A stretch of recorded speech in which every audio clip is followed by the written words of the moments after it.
好，欢迎再次来到 TVBS 大师讲堂，我是夏佳璐。在上一次，我们邀请了中研院院士陈培哲教授，主要是针对了 COVID-19 的病毒啊，病毒为什么变异啊，疫苗是怎么研发出来的，以及疫苗为什么可以帮助我们产生抗体等等来开讲。那在今天呢，我们是跨海邀请了一位大师，会更多来针对目前在国际上最新有关于疫苗啊、抗体，甚至是治疗药物方面的研究进度，还有在未来可能的发展，要带我们大家会有更多更进一步的认识。所以我们一起来欢迎在今天邀请的美国哥伦比亚大学教授何大一，何博士你好。夏小姐你好。博士晚安哦，不是现在在美国东岸的时间，有跟我们刚好是日夜颠倒。不是现在在美国，目前我们了解到的疫情其实已经舒缓许多了嘛？是。不是我们大家比较认识跟了解的是，您在90年代就发明了艾滋病毒的鸡尾酒疗法。那我们也知道，现在您也带领了在哥伦比亚大学的一个医学团队，持续针对 COVID-19 的一些疫苗啊开发研究，也持续都在进行当中。那在台湾，其实一般政府啊对民众的呼吁就是，只要你打得到的疫苗都是好疫苗。不过现在我们所了解到，市面上像 Moderna、Pfizer、BNT，或者是像在台湾自己有高端疫苗，还有像 AZ 疫苗，还是有很多不同的这个保护的机制跟这个抗体产生的方式，所以民众还是很想了解，在这些不同的疫苗之间，到底有没有什么比较好、比较坏，或者是有没有什么是比较有效的？它的有效性差别会很大吗？想要首先请教一下博士。Okay, well, first of all, thank you for having me on your program. It's a real pleasure to be with you this evening. I would just say a few things about our own research first. And that is, we've been focusing on the development of monoclonal antibodies, 单株抗体. And we have developed over 350 such antibody, and one of them is already in development as a product. But more recently, we have identified antibodies that are very, very broad in neutralizing not just the COVID virus variants that we face today, but also the SARS virus and many other related viruses in animals, particularly in bats.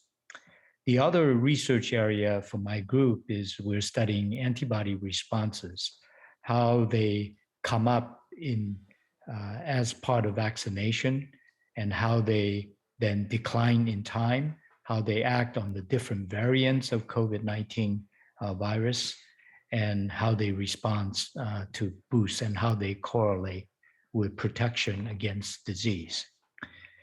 In terms of the vaccines, that's obviously great news that we have so many vaccines already in such short periods of time. Of course, we all know what losses we have gone through with 250 million infections worldwide already and over 5 million deaths. And we're still adding 500,000 new cases each day. And where I live in the US, we still have 72,000 cases per day and about 1,000 deaths. And the winter is coming, so we expect the situation to worsen. Hopefully not as bad as the previous year. But the vaccines and drugs and antibodies are going to make a huge difference. We know that these drugs and antibodies could lower death and hospitalization by 90%, and the vaccines are variable in their effectiveness, ranging from about 50% all the way up to 95%. So not all vaccines are equal. There are some that are clearly better than others. And this is one aspect that my laboratory has been studying for a long time. And I would say, based on the antibody measurements and based on protection against disease in clinical trials, it is pretty clear that the mRNA vaccines made by either Moderna or Pfizer are superior to the vaccines made by Johnson & Johnson, which in turn is superior to that made by AstraZeneca. And then probably coming in at last are the inactivated vaccines made in mainland China or in India. So I would say the clear winner so far would be the Moderna or Pfizer vaccines. 所以不同的疫苗在保护力上还是有一些差别。尤其刚才不是谈到了，接下来又面临到了秋冬这样的季节，那持续的对于疫情的变化还是必须要保持高度的关注。还有一点就是，我们都知道病毒一直在变异哦，那每一次的变异呢，传染力也其实都更厉害。像甚至这个 Delta 还有 Delta 又在变异出来一个新的一个病毒株，所以就目前博士您所了解，我们到现在所开发出来的疫苗，即使说保护力比较强的 mRNA 疫苗，在面对不断变异的病毒，它在保护力上是不是还是有一些大家会比较担心的地方？那在未来哦，生技医学界要怎么样再去有更多的研发，会有一些什么样的方式来面对像这样子病毒不断变异的挑战？ Yes, we have gone through the emergence of many different variants over the past year. Last summer, we saw the initial appearance of alpha and beta variants, and the alpha variant became very dominant. And then, of course, we know the Delta emerged in India and quickly spread to Europe and US and the rest of the world. And that is so dominant right now, accounting for way over 90% of the viruses in the population today. And it's likely the next variant will come from the Delta virus. And you would say, well, where? I think it's wherever there is under vaccination or no vaccination. In such places, the virus will find those persons and will spread. And as the virus spread, it will replicate. And when it replicates, it will make mutations and certain variants will emerge. And it's pretty clear that these variants emerge for one of two reasons. One is it's more easily transmitted from person to person. And the second one is that it could evade our antibodies. And for the first, the best example is Delta, which has been estimated to be 100% more transmissible than the original strain that came out of Wuhan. In terms of antibody resistance, we know that Delta, for example, is about 5 times more resistant than the original strain, and the beta variant is actually 10 times more resistant. However, that variant doesn't seem to be as transmissible. So we really have to be concerned about places where there is under vaccination and the virus is allowed to replicate and mutate.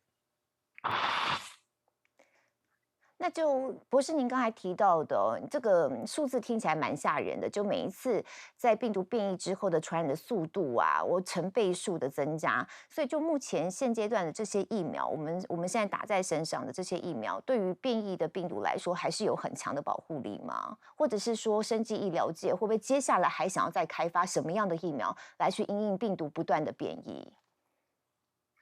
So the protection against some of the variants like beta and delta is clearly lower than the protection against the original virus.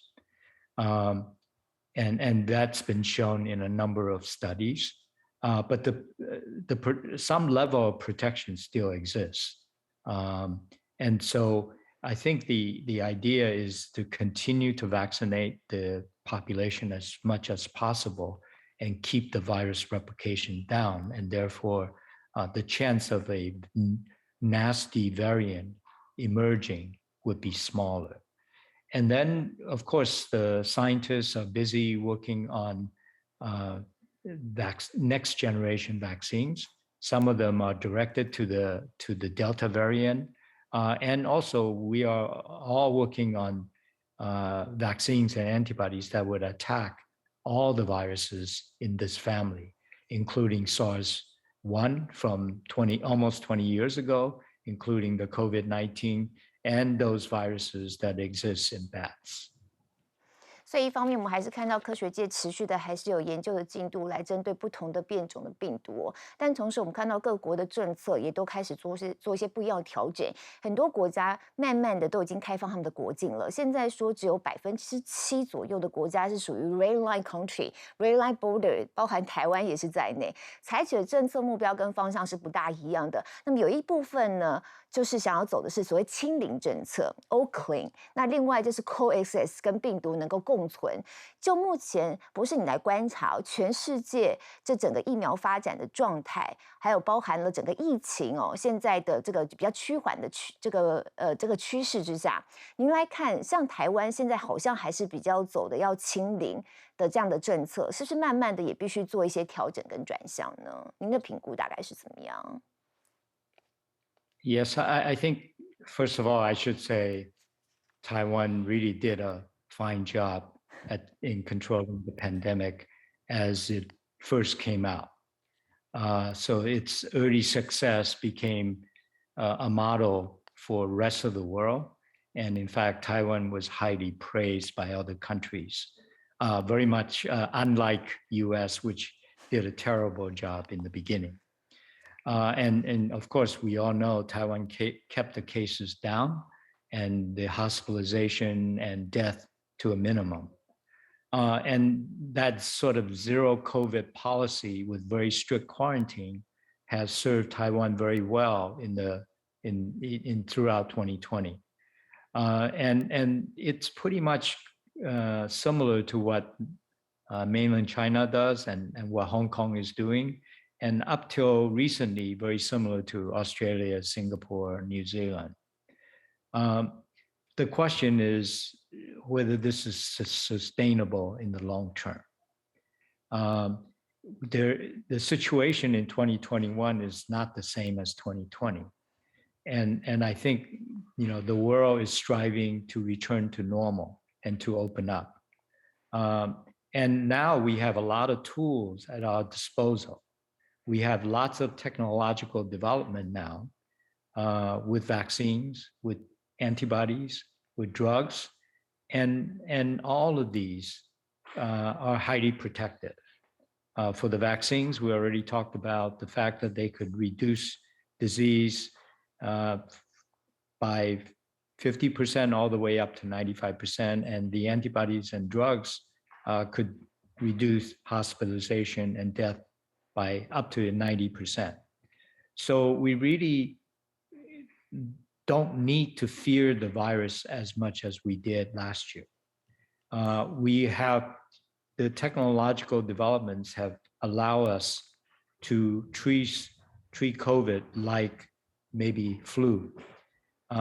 It's not going to go away, and we have to learn to live with the virus.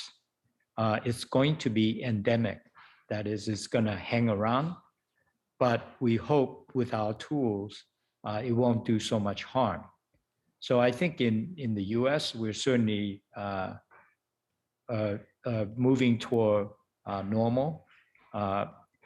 It's pretty much open. Even Australia, New Zealand, Singapore are doing away with the zero COVID policy. And in New York, we're returning to normal despite having 1,000 cases per day. Taiwan would be shocked by that. But yet, life seems to be okay because we don't fear the virus as much now. And so it's important for Taiwan to adopt vaccine and antibodies and drugs as quickly as possible. And so that's an aspect that I would say the U.S. has done a better job than Taiwan.